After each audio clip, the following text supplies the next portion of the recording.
지난 주간에는 이제 돌아온 탕자에 대한 이야기를 했죠. 어떤 가정에 두 아들이 있었는데 둘째 아들이 아버지께 와서 아버지 내게 돌아올 분깃을 주세요.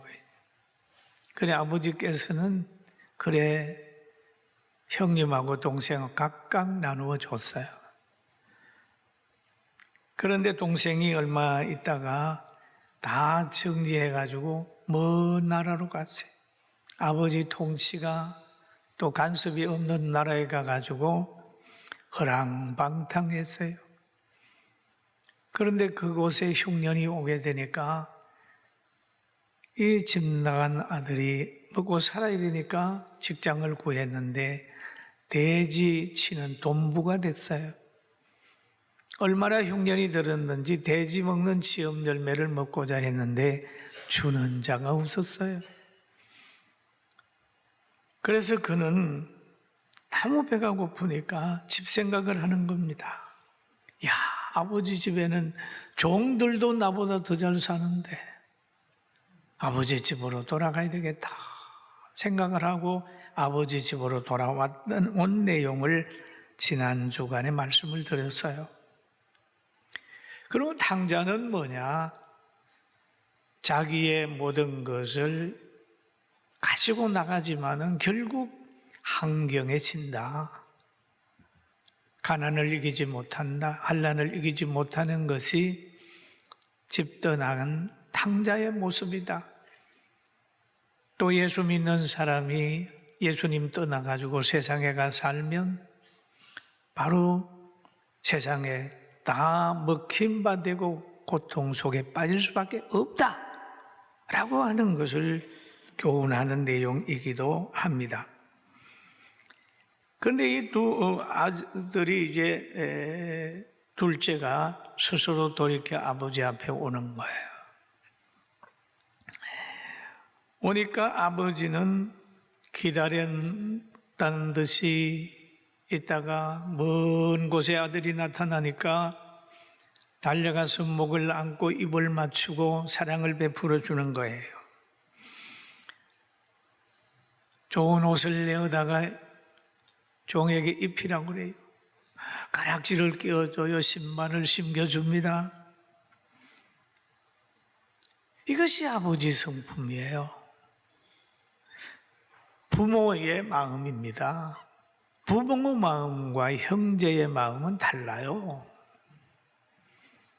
부모 마음과 형제의 마음은 달라요. 부모는 늘 최고로 자녀를 사랑해요. 최고로 사랑해요. 우리 권사님들도 보면은 자녀가 몸이 아프게 되면 눈에서 눈물을 툭툭툭툭 떨어요.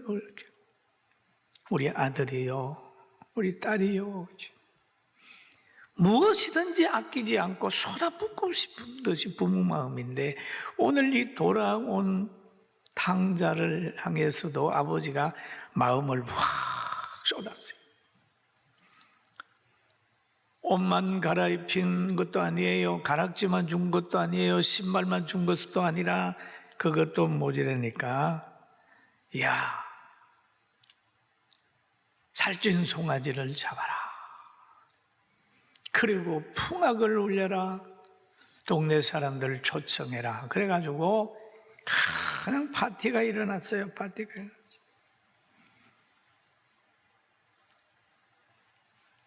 그러면서 모든 사람들을 향하여 이 내 아들은 죽었다가 다시 살아났으며 내가 잃었다가 다시 얻었노라 하니 그들이 즐거워하더라. 그냥 여러분 아들이 죽었다가 살아났으니 얼마나 좋아요. 잃었다가 얻었으니까 얼마나 좋아요. 최상의 기쁨을 가지고 지금 잔치를 하는 겁니다. 이 잔치가 바로 죄인 한 사람이 하나님의 나라 교회에 오면 하나님이 기뻐하는 그 하나님 모습과 같은 거예요. 세상의 즐거움이에요. 그럼 이 세상의 즐거움이 그 큰 아들에게는 고통이 되는 거예요. 아버지의 즐거움이 아들의 즐거움도 돼야 되는데 둘 큰 아들은 이 풍악을 울리는 이 자체가 듣기 싫은 거예요.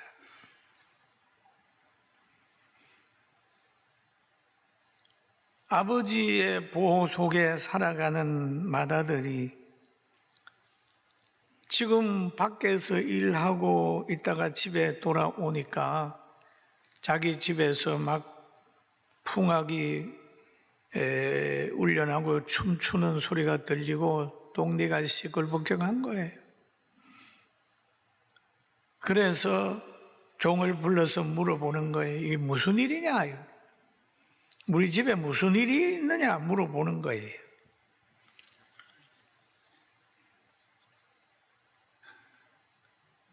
여러분, 아버지는 이 풍악을 울리면서 춤을 추는데 여기에 한 집에 사는 이 큰아들은 우리 성경에 보니까 노하여 들어가기라 하지 아니했다라고 얘기를 하거든요. 누가? 자기 집에 들어가지 않으려고 했다. 한 집에 두 종류의 마음이 있습니다. 오늘 이것이 교회의 모형일 수도 있어요. 여러분, 좋은 노래가 있고 막 풍악이 울려대면은 좋은 것 같지요. 싫어하는 사람도 있을 수 있어요.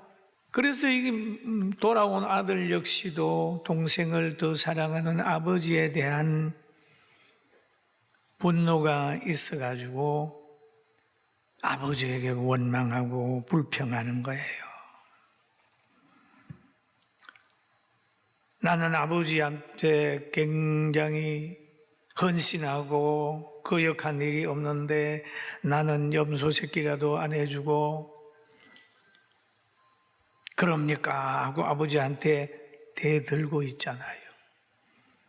근데 우리는 오늘 이 말씀을 가만히 들으면서 회개하고 돌아오는 사람에 대한 바라보는 가치가 아니라 눈길을 다시 한번 생각해야 돼요. 여러분, 회개하고 돌아오면 과거를 묻지 말아야 돼요. 과거를 묻지 말아야 돼요. 아무리 잘못된 사람이라 할지라도 교회 와서 회개하고 새 마음을 가졌으면 회개한 그때를 인정을 해야 되는데 큰형 같은 사고를 가진 사람은 과거를 들먹여요. 재산을 당기와 함께 먹어버린 낭비한 저를 사랑합니까? 그러면서 그러는 거죠. 우리는 구원받았기 때문에 아버지 마음을 품어야 돼요. 근데 아버지 안에 있다고 하면서도 자기 마음 가지고 있으면서 오히려 사람들 정죄하고 또 사랑으로 교회에서나 목회자가 뭐 하게 되면 내 생각은 그런데요. 사람 차별하지 마세요. 그랬대 버리면 그 교회는 되겠어요? 그 가정도 되겠어요? 그래서 여기에 보면은 그런 말이 있어요. 아버지는 그를 사랑으로 여겼지만은 큰아들은 그러는 거예요. 아버지의 살림을 창기와 함께 삼켜버린 이 아들이 돌아오매 이를 위하여 송아지를 잡으셨나이까? 그러면서 자기는 여러 해 동안 아버지의 명을 어긴 일이 없거늘 내게는 염소 새끼라도 잡아서 친구들하고 파티하게 했습니까? 자신의 공로를 주장하면서 여러 해 아버지를 섬겼다고 얘기를 하고 명을 어기지 않았다고 얘기하면서 연조를 자랑하는 거예요. 참 연조 자랑하는 거 무서워요. 저 역시 마찬가지예요. 뭐 오랫동안에 뭐 목회했으니까 여기에서 뭐 안정하겠지. 아니에요. 항상 새로. 네? 우리 교회 장로님들이 귀한 것은 늘 새로워요. 우리 한국 교회도 마찬가지. 연조 자랑할 거 없어요. 항상 아버지 마음으로 낮아져야 돼. 그런데 성장하지 못하게 되면 연조 자랑하고 직분 자랑하고 여러 가지 자랑하다가 오히려 새 가족들이 뭔가 열심을 품고 적응하려고 그러면 막아요. 이렇게 됨으로 인하여 오래된 교회가 활기가 없다는 거예요. 오래된 교회가. 여러분, 우리는 활기 있는 교회, 아버지 마음의 교회를 갖게 되기를 주님의 이름으로 축원합니다. 그렇죠. 이 큰아들은 아버지를 나무래요. 왜 차별합니까? 큰아들은 동생이 탕진한 재산을 아버지의 것으로 말하고 있어요. 아니요, 아버지 것 아니에요. 아버지가 줬어요. 자기 것도 있어요. 자기도 이렇게 해가지고 친구 초청해가지고 파티할 수 있어요. 그런데도 늘 그냥 쩔쩔매고 살은 거예요. 아버지가 그럽니다. 15장 31절에 그런 말 하지요. 아버지가 이르되 예 너는 항상 나와 함께 있으니 내 것이 다 너의 것이로다. 내 것이 다 너의 것인데 뭘 그러냐 그 말이죠. 여러분들도 하나님의 것이 내 것이라는 정도의 부유성을 가지고 행복한 사람 되기를 주의 이름으로 축원합니다. 아멘.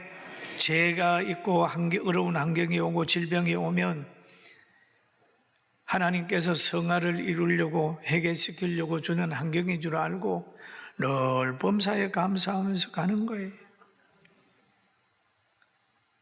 그리고 과거에서 자유해야 돼요. 과거에서 자유하고 위축되지 말아요. 그리스도 안에 새로운 피조물로 새 각오를 가지고 일어서는 거예요. 그리고 집에 들어와서 교회에 적응하는 사람이라면 큰 형님의 행위와 형님의 모든 것에서 극복을 해야 돼요. 극복을 해요. 정말 교회 가면 적응하기 힘든 교회들이 있어요. 저도 예수 병들어서 하나님의 역사로 교회를 가는데 저는 막 설교가 좋고 은혜가 되는데 제가 가니 어떤 사람이 그러더라고요. 그 교회 7년쯤 다녔다는 사람이 너 왜 왔냐는 거예요. 너 왜 왔냐고. 그래가지고 저도 실족할 뻔했어요. 그래서 다른 교회로 옮겨가지고 신앙생활을 했어요. 여러분, 사랑으로 보지 못하면 어떤 사람을 보면은 저 사람 정치 때문에 온 거야, 뭐 장사 때문에 온 거야, 뭐 때문에 온 거야, 이런 식으로 보면 안 되고, 그런 사람들이 보이게 되면은, 야, 하나님이 보냈구나, 사랑의 대상이구나, 하고 아버지의 마음으로 탁 붙들어줘야 여러분 행복한 사람 되는 거예요. 믿습니까? 그렇습니다. 그리고 돌아오면 아버지를 보고 형의 냉대를 극복해야 됩니다.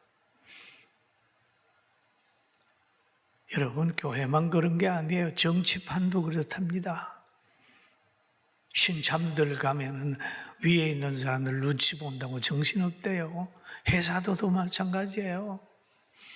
잘 극복해야 돼요. 교회에 오면은 강단에서 주는 말씀 듣고 아멘 하고, 누가 냉대한다 할지라도 누구 좋으라고 신앙생활 하냐? 나는 하나님의 나라를 바라본다. 여러분, 교회의 사람이 되지 말고 여러분 하나님의 사람이 되면 돼요. 예? 하나님의 사람이 되는 거예요. 천국을 바라보는 거예요. 성도들을 어떻게 교회의 사람을 만들려고 할 필요 없어요. 여러분은 천국에 속해 있는 거야.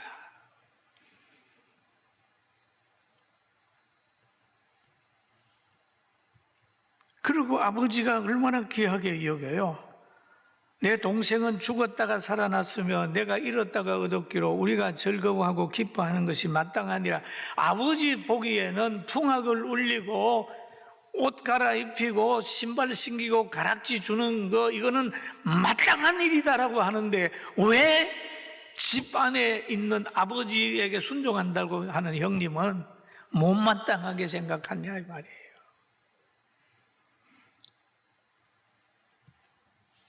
여러분, 제가 이런 설교를요, 문제 있는 교회 가면 못합니다. 왜? 아이고, 저거 또 누구 친다고 그러는데 우리는 그런 사람이 없기 때문에 제가 성경을 해석할 수 있는 거야.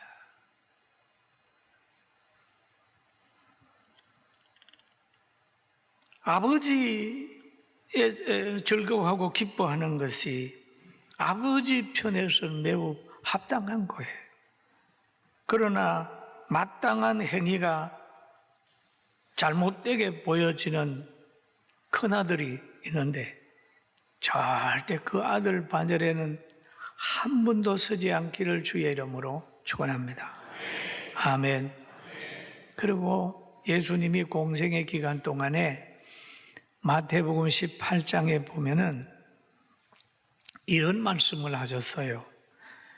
누구든지 나를 믿는 이 작은 자 중 하나를 실족하게 하면 차라리 연자 맷돌이 그 목에 달려져 깊은 바다에 빠뜨려지는 것이 나으니라. 이야, 여러분, 예수 믿다가요, 사람들 때문에 실족하게 되면, 또 실족시키는 사람은 굉장히 불행한 사람이에요. 실족시키는 사람은 연자 맷돌을 목에 매가지고 바다에 빠뜨려지는 게 낫다는 거죠. 믿는 자를 실족시키는 사람이나 실족당하는 사람은 굉장히 불행한 사람이에요. 말로 실족시키고, 돈 때문에 실족시키고, 환경 때문에 실족시키고, 편견 때문에 실족시키고 그러잖아요. 돌아봐요. 절대 실족시키면 안 돼요. 지금 주일학교 학생들도 선생님으로 인하여 실족되는 아이들이 있고, 때로는 구역장으로 목회자 때문에 실족되는 성도들도 있을 수 있어요. 실족하는 일이 있지만은 실족시키는 사람이나 실족당하는 사람은 아주 불행하다는 거예요. 이 큰아들의 사고는 사람을, 회개하고 돌아오는 사람을 실족시킬 수밖에 없는 사고를 가지고 있어요. 그러나 돌아온 탕자는 큰아들 같은 사람을 혹 만날지라도 아버지의 사랑을 기억하면서 끝까지 신앙생활을 해야 돼요. 하기 싫어요?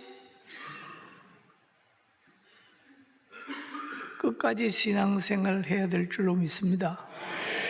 믿습니다. 믿습니다.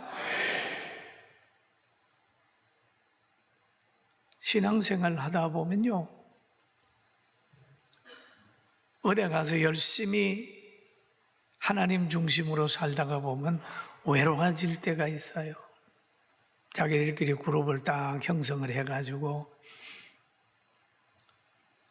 따돌릴 때가 있어요. 그래도 여러분은 하나님 바라보면서 가는 거예요.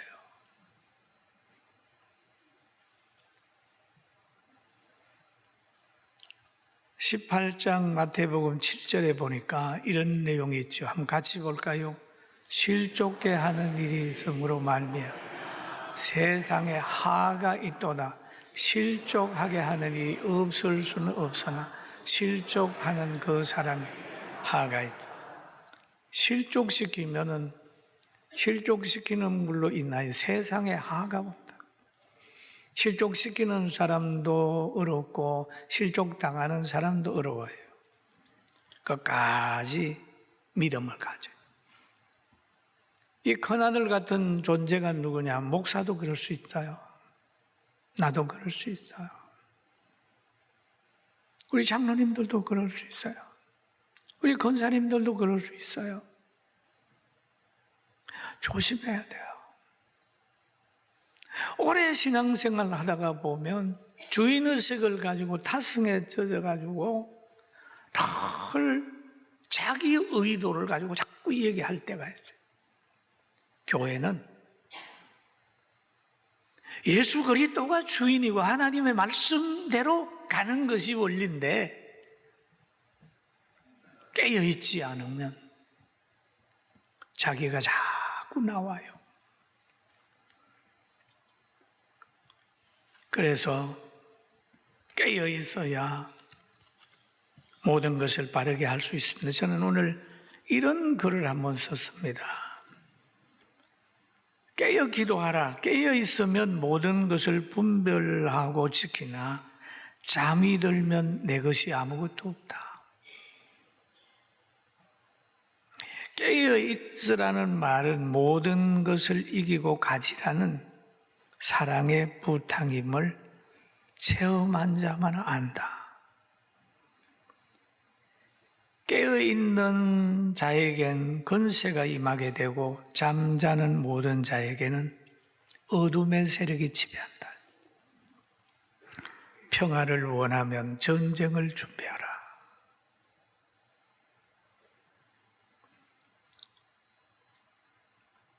평화를 원하면서 나태하든지 정에 끌려다니든지 긴장을 풀면 손해보더라고요. 난 목회하면서 항상 성민은도 마찬가지예요. 그런데 긴장을 풀 때 항상 우리는 내려가는 걸 경험을 했어요. 아니다. 나는 전사다. 첫째 싸움의 대상은 나다. 내 속에서 아침 저녁으로 일어나는 평안하려고 하는 생각, 또한 싸움의 대상은 누구냐? 세상의 마귀들과의 싸움이다. 게으름과의 싸움이다. 모든 정과의 싸움이다. 욕심과 싸움이다. 정치권과의 싸움이다. 공산주의자들과 싸움이다. 싸움. 무기는 뭐냐? 성령이다. 말씀이다. 깨어있는 자가 영혼을 지키고, 깨어있는 자가 자기를 지키고, 깨어있는 자가 교회를 지키고, 깨어있는 자가 나라를 지키는 거예요. 믿습니까? 믿습니까? 이 손 한번 내봐. 깨어있는 자가 나라를 지킨다. 깨어있는 자가 교회를 지킨다. 깨어있는 자가 자신을 지킨다. 믿습니까? 지키는 거예요. 그래서 우리가 1000일 24시간 기도 지금 하고 있잖아요. 또 화요일부터 전성도 새벽 기도 하고 있잖아. 왜? 깨어있는 자. 나라를 지키고 자신을 지키기 위해서 깨어있는 거예요. 여러분, 실족하는 사람 되지 말고 큰아들 같은 그런 사람도 되지 말고 아버지 마음 기억하고 아버지 품에 쫙 붙들려서 날마다 승리하는 행복한 여러분, 우리 모두 되기를 주님의 이름으로 축원합니다.